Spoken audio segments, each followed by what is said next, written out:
стига копня за нещо голямо.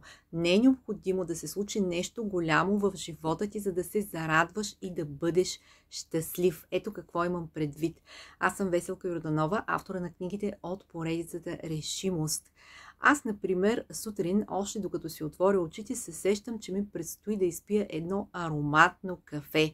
Всъщност, сутрешното кафе ми носи изключително голямо удоволствие. Това е един чудесен момент, чудесен старт за моя ден.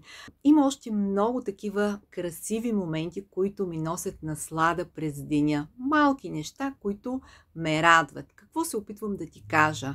Не е необходимо да чакаш да се сбъдне твоята мечта, за да бъдеш най-сетне щастлив.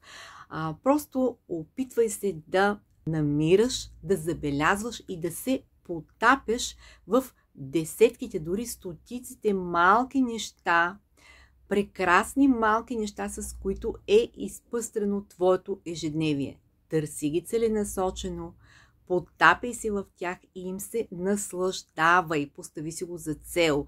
Наслаждавай се на разходката в парка, на приятната среща и бъбренето с приятелка, на вечерята с семейството и разговорите с децата, на играта с децата си, на комуникацията с родителите си и така нататък. И когато ти системно се наслаждаваш на тези малки неща, всъщност те ще се окажат големите неща в живота ти, защото те ще издигат постепенно твоята вибрация и ти постепенно ще започваш да се чувстваш все по-добре и по-щастлив.